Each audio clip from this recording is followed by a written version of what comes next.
Judy here from Just8ate.com, and today I'm going to be showing you how to do gluten-free frosting. All right, let's hit the kitchen. Yeah.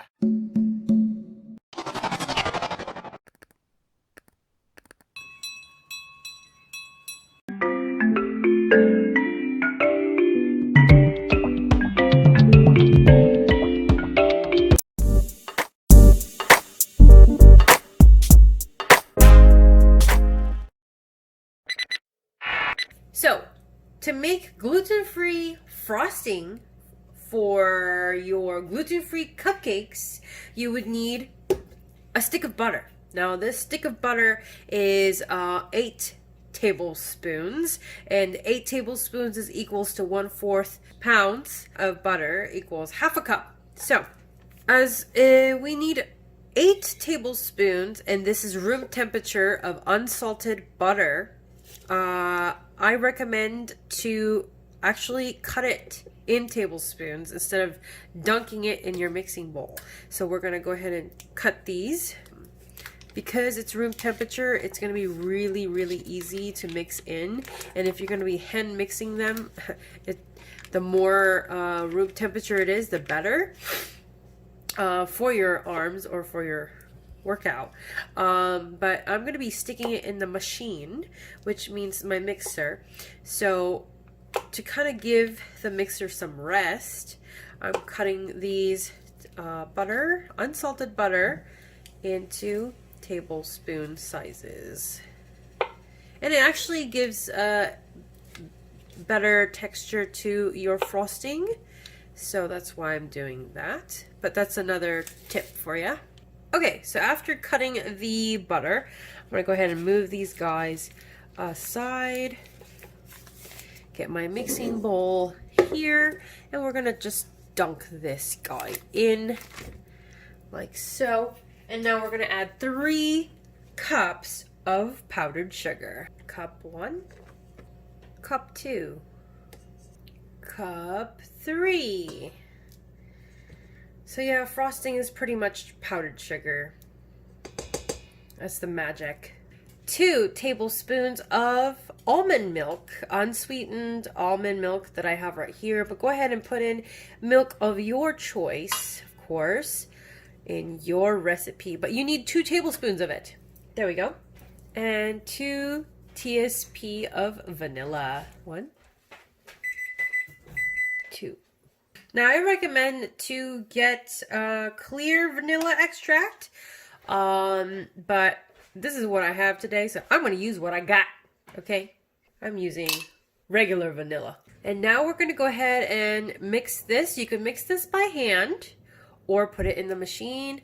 I'm going to be using the mixer, and so let's go. Are you liking this kind of content? Definitely hit the like button and the red subscribe button and the bell so that you could get a notification whenever we upload another video. And hey, maybe hit the share button to share it out with your family and friends. Okay, so I'm going to go ahead and turn on my mixer here. Now, I have to give you guys a warning other than the noise. Putting on number 1, because it's powdered sugar, it's gonna create like this cloud of all this powder. And so what you want to do is, I like to just grab a towel like this and kind of cover it before I turn it on, so that the ploof of powdered sugar wouldn't be like in my face. So that's how I do. That's a pro tip. But I'm going to turn it on without the cover to show you guys. Okay.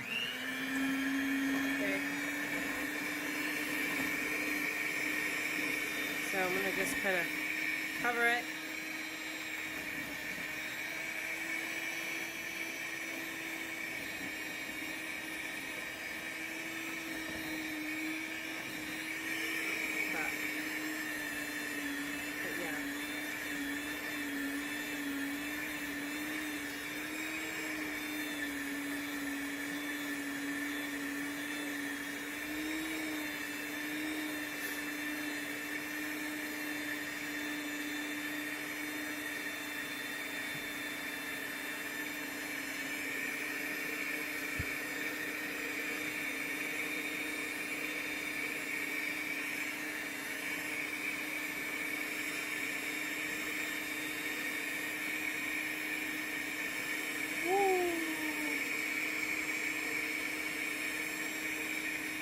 cover.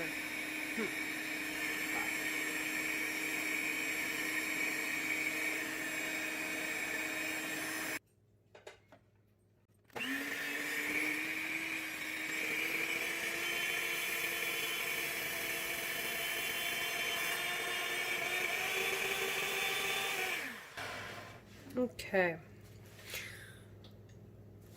So I'm gonna go ahead and double check, but I'm pretty happy with the consistency here. I'm gonna go ahead and fold it in. Yep, it's pretty fluffy. Very happy with that. Now, I just use regular vanilla and it's pretty white to me. A lot of bakers, though, I'm not a baker myself, but, you know, but I'm just a person that likes to make cakes sometimes.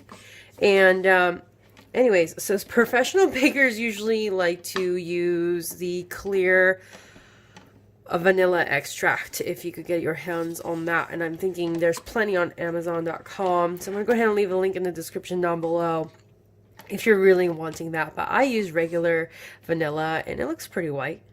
So anyways, let's go ahead and frost these cupcakes. Or this is how you make gluten-free cupcake frosting, or frosting for anything actually. Frosting a cake or frosting cupcakes. Heck, this could be on top of cinnamon rolls if you want to, because it's gluten-free, you know? It's gluten-free frosting. So, yep. Hopefully this video helped you out, and hope to see you in the next one. Did you know that we did a cookbook? Check out our link in the description box below. And remember, friends, expand your mind, explore your palate, and let's keep chasing the flavor, my 8ers. See you in the next video. See you in the next video.